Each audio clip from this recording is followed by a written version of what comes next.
დღევანდელი ჩვენი გადაცემის თემა იქნება სოხუმის აეროპორტი, რომელშიც რამდენიმე დღის წინ განხორციელდა სატესტო ფრენა და ირწმუნებიან, რომ აეროპორტი მალე ამუშავდება კიდევაც. დღეს ჩვენი სტუმარი გახლავთ ბატონი გოგი ფაცაცია.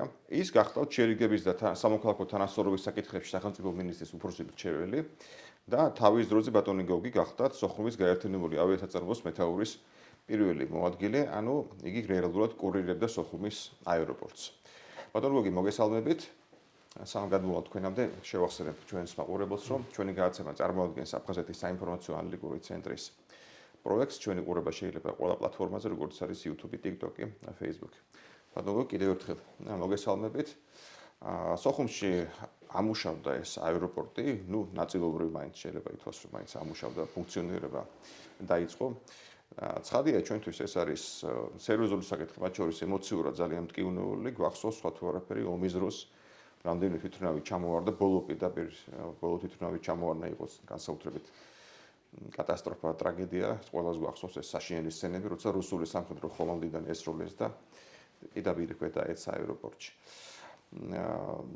ამის ფონზე მე მგონი ყველას აინტერესებს თუნდაც ეს საკითხი, თავისთავად ცხადია და იქნებ გითხრათ, როგორი იყო ეს აეროპორტი თავის დროზე, რამდენად ფუნქციონირებადი იყო, როცა მუშაობდა, სამ დაიხურებოდა ომის შემდეგ დაიხურა როგორც ცნობილია, რამდენად მასშტაბური იყო. სოხუმის აეროპორტი კი არ ერქვა, სოხუმი კი აეროპორტი ცალკე იყო, მაგრამ იგი ერქვა სოხუმის გაერთიანებული ავიასაწარმო, რომელიც შედიოდა ბათუმი, ფოთი, ზუგდიდი, სოხუმი და პატარა აეროპორტი იყო მთაში ფსხუ. ეს აფხაზეთის ტერიტორია. აფხაზეთის ტერიტორია იყო სოხუმი და ფსხუ, მაგრამ ისინი ფოთი და აჭარა, ზოგადად აჭარის აეროპორტი და ისინი შემოდიოდნენ ჩვენს გაერთიანებაში, სადაც 2000-მდე კაცი მუშაობდა.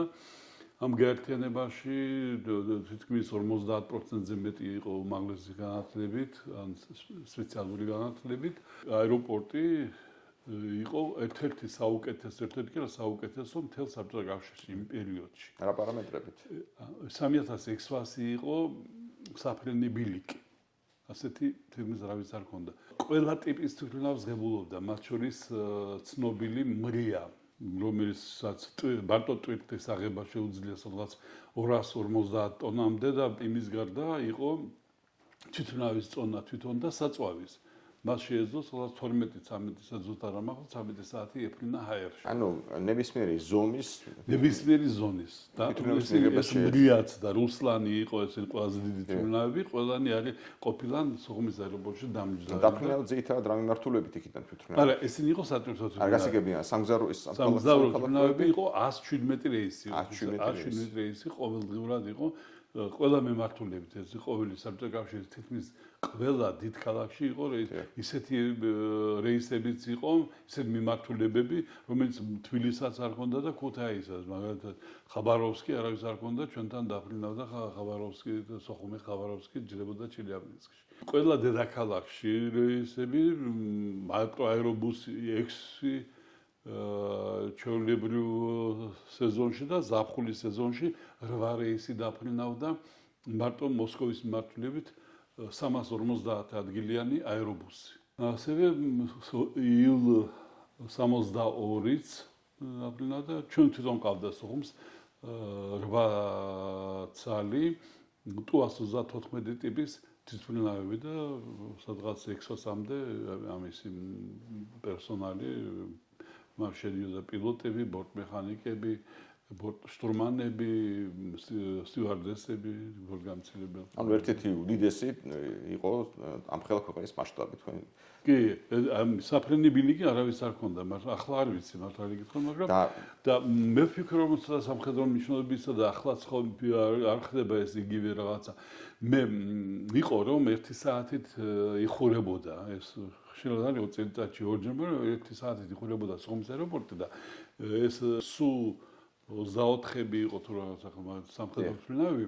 ესე იგი ბოლო ის საფრენი ბილიკის ბოლოდან 2 ერთდროულად და შუა საფრენი ბილიკის შუა ადგილიდან მიფრინავდნენ, ესე იგი 4 თვითმფრინავი ერთდროულად ეს მეცადინეობები იყო ანუ ეს ატვირთვაც ჰქონდა ძალიან საინტერესო ხო და ასეთი და ფიქრობ ჩვენთვის საიდუმლო იყო მაგრამ პატარა ბავშვები არ ვიყავ და ჩვენს ფიქრობ რომ ამას სამხედრო მნიშვნელობაც ჰქონდა რაღაცა მოხდა ასეთი და როცა დაიხურა ესე იგი ომის შემდეგ და აქამდე ის მან ვერ მოახერხა ფუნქციონირება ამას თქვა თავისთავად ცხადია იმ ფაქტს რომ ამდენი ხანი ის რუსებმა ვერ ამუშავეს არ ამუშავეს არა მხოლოდ ის იყო მიზეზი რომ ფიზიკურად დაზიანდა ცხადი ომის დროს აეროპორტი არამედ ისიც რომ სამართლებრივად რა თქმა უნდა ვერ ხერხდებოდა ამის ამუშავება რა ამდენ ხანს თუ მე ვფიქრობ რომ პირველი მიზეზი ეს იყო კოდის წართმევა სოხუმის აეროპორტისთვის იკაო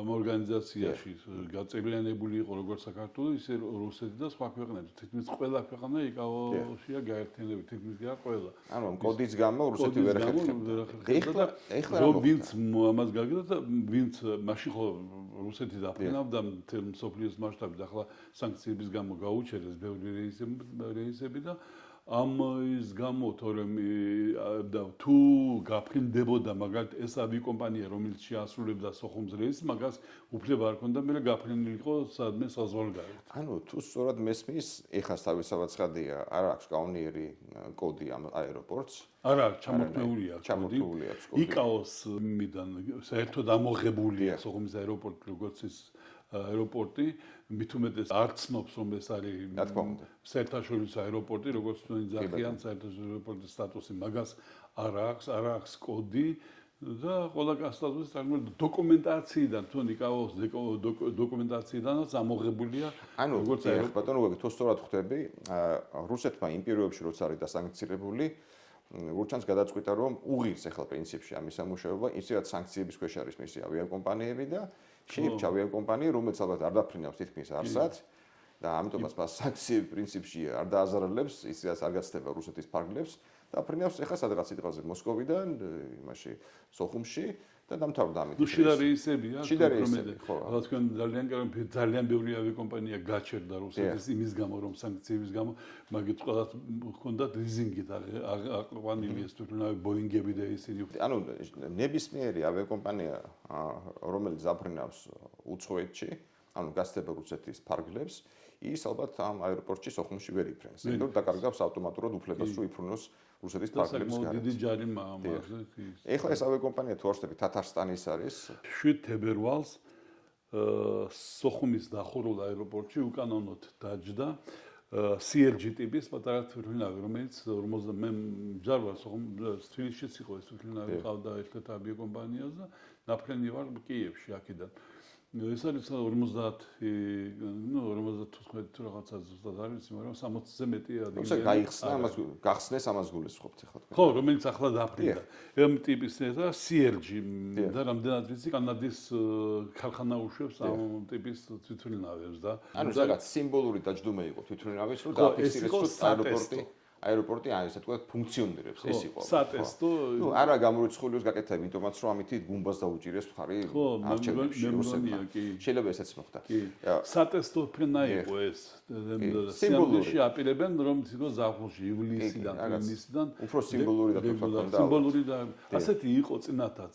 მაგრამ მე ჩაიშალა, იმიტომ რომ მაშინ იკაო ხმა ისო და ჩაიშალა. ეხლა შეიძლება ეს მოხდეს, როგორ გონიათ? ახლა რამდენად მე ვიცი, გუშინ მე დავუკავშირდი, როდესაც ეს გავიგე დავუკავშირდი საქართველოს სამოქალაქო ავიაციის აგენტოს უფროსს და მითხრა რომ ინფორმაცია მისცეს საგარეო საქმეთა სამინისტროს და შეიძლება უკვე გააგზავნეს, ნოტას აგზავნიან იკაოში. დიახ, რომ ეს და აი, საინტერესო ისევ და ისევ, თუ ეს კომპანია, ეს თათარსტანის კომპანია URD არაპირებს, როგორც უკვე ვთქვით, გარეთ გასვლას რუსეთის ფარგლების გარეთ, მას დააკლებს რამეს იკაო საერთოდ? ვერ დააკლებს მაგრამ მაშინ გამოდის რომ ეს დარჩება უბრალოდ რაღაცა შიდა მოხმარების აეროპორტად და არანაირი საერთაშორისო აეროპორტი არ იქნება ესე გამოდის ხო? დიახ. და არავის არ აწყობს ახლა კი ხვალდაზე შეიძლება ეს სანქციები მოუხსნან ხო იმის ავიაკომპანიებს. მაშინ ეს მაშინაც ამოტივირდება რომ მათ უკანონოდ შეასრულეს რეისი მოსკოვიდან სოხუმამდე. და მინიმუმ ჯარი მელოდება და თუ უნდა რომ უცხოეთში ფრინოს, უნდა გაწყვიტოს ურთიერთობა სოხუმის აეროპორტთან ესე გამოდის, ხო? ბოლოსკენ რო წავიდეთ, ძალიან საინტერესო ესე იგი ეს დინამიკა.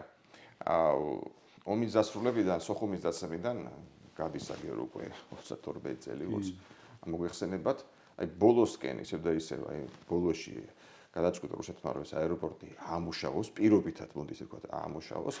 ესეც მოხდა ალბათ სანქციების ფონზე, უბრალოდ ჩამთვალა რომ არაა პრობლემა, აი სანქციების ქვეშ არის და თუ იფრენს რაღაცა რეისი, რაღაც ავიაკომპანია პრინციპში პრობლემას არ წარმოადგენს. აი რო შეხებოთ აი ამ პროცესს, ესე ვთქვათ, დინამიკაში, წარმოვიდგინოთ, ოდესღაც ომი ხვეთმა ფინანს მალე დამთავრდეს უკრაინაში, მე ალბათ ნელ-ნელა ეტაპობრივად შეიძლება რუსეთს სანქციები მოუხსნან, აი ამის შემდეგ რა ხდება ამ აეროპორტის თავს. იქციან ეს აფხაზებმა მშვენივრად და მოსკოვმაც ძალიან კარგად იცი რომ სანამ ტერიტორიულ იკაო და ყველა საერთაშორისო ორგანიზაციები საქართველოს ტერიტორიულ მთლიანობას აღიარებენ. და ამიტომ არავინ არ შევა მის კონფლიქტში რომ რაღაცა ესეთი გააკეთოს, რაც კანონის ფარგლებში ვერ ჯდება და არ ჯდება. გასაგებია. ანუ შეიძლება ვთქვათ, რომ პრინციპში ეს არის რაღაცა დროებითი გარდამავალი ნაბიჯი მოსკოვის მხრიდან. შეიძლება პოლიტიკური მიზნებით წინასაარჩევნოდ არც ეს არის გამორიცხული. ახლა მე რამდენად ინფორმაცია მაქვს და საერთოდ ეს გაჟღერდა Facebook-შიც არის, რომ კომპანია ინფრასტრუქტურის განვითარება არის ასეთი კომპანია, რომელსაც ხელმძღვანელობს რაშიდ რაშიძე ნურგალიევი, რომლის მამა არის უსაფრთხო დინის პირველი მოადგილის ნამდვილობავია და ეს ბიჭი როგორც ვიცი ამისი შვილი ხელმძღვანელობს ამ პატარა აეროვокзალიც აშენდა ის ძველი რაც ჩვენ მქონდა დიდი მაღალჭელიანი საგარი ახლა რაღაც დაბალი ცოტა უსახური რაც აშენეს მაგრამ შემდგომში როგორც კირიენკო ამბობს მაგათი კურატორი აფხაზეთის კურატორი ინვესტორები ძალიან არიანო დაინტერესებული სოხუმის აეროპორტით ასეთი ინფორმაცია ანუ რაღაცა შეიძლება ვფიქრობ რაღაც სცენარით მაინც შეაძლებელი იქნება დიდი ბატონო გოგი ძალიან საინტერესო იყო ამ თემაზე საუბარი მეთოდებს თქვენზე უკეთ ამაზე რა თქმა უნდა ვერავინ ვერ ისაუბრებდა მომავალშიც გეუდებით ჩვენს გადაცემაში დიდი მადლობა მივესალმებით თქვენს მაყურებელს და მე ყოველთვის მზად ვარ ძალიან კარგი ჩვენ ისე დაბრუნდებით დიდი მადლობა